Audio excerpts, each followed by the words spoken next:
sayang. Meron tayong ginawang ride, tak-tak ride. Kaso lutang yata ako. Excuse me, nang ina-FP yung video, bigla ako na bigla akong na-delete. Ang galing mo talaga, bright ka. Yung mga footage natin. Kaya wala, sayang.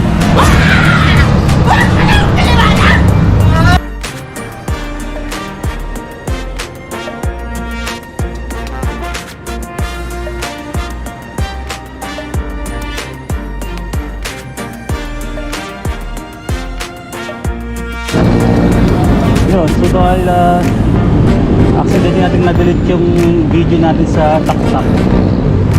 Ala, picture lang muna ito.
Yun, ano ba nangyari sa atin sa tak-tak, no?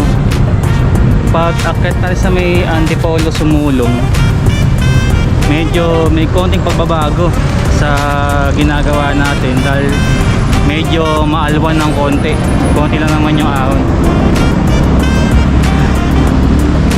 Problema na-delete nga natin, so hindi natin mapakita. Pero yun, yung mga pictures naman nagpapatunay na nakapag-tak-tak ride tayo. Sayang lang talaga. My bad. Kainis. So yun, ikot lang tayo sa may EDSA. Pabalik na muna may ento, as pauwi sa amin.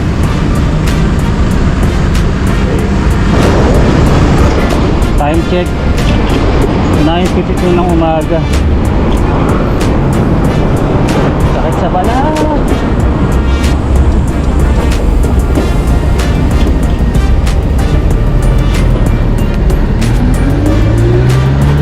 So actually wala naman sa plano. Wala sa plano na mag-ride ng ganito.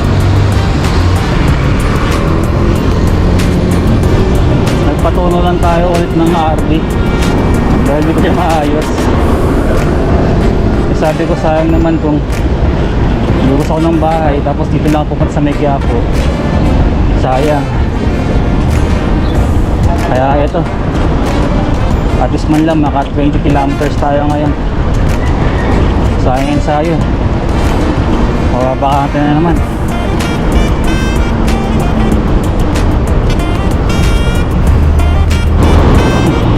Ito na nga pala ako sa EDSA mga lord. Nakalapas ko lang ng Muñoz.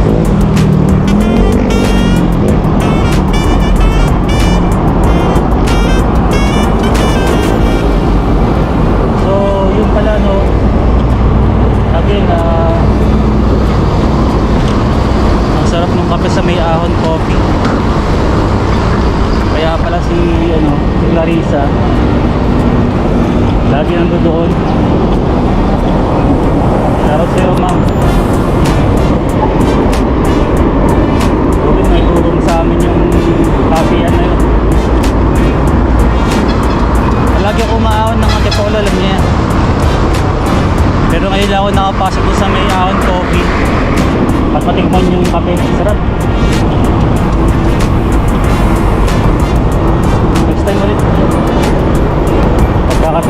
Tsaka ang ganda ng view. Sayang talaga. Nabura yung footage. Pero ang ganda ng view doon. Taas-taas pala talaga. Hindi ko alam kung taas yung mandulo yung nakikita ko doon eh. Pero ang ganda. Sobra. Sarap mag-relax doon. Malagpas ka lang ng Paddles Point ng Alogs. Diretso mo lang yun, makikita mo yung ano, nakalagay coffee, signage. Yun yung Ahon Coffee. Sakto yun. Pagkatapos ng ahong matindi, mag-chillax ka muna, kape ka muna.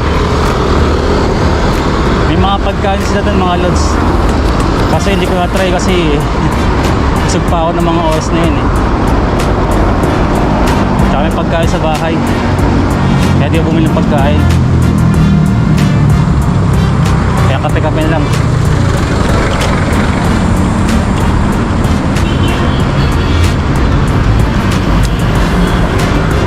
Yun nga, sobrang ganda talaga pagka araw-araw ka nakakapadyak eh. Ang laki ng difference pati sa ahon. Although hindi tayo malakas umahon talaga, mabagal nga tayo umahon eh. Pero yung difference nung nalas pagkakaagad, iba yun. Mas maganda yung ahon nung nakaraan sa may taktak nga. Hindi tayo masyadong nakaramdam ng laspag. Kaya yung ginagawa natin sa araw-araw, tutuloy-tuloy lang natin yan.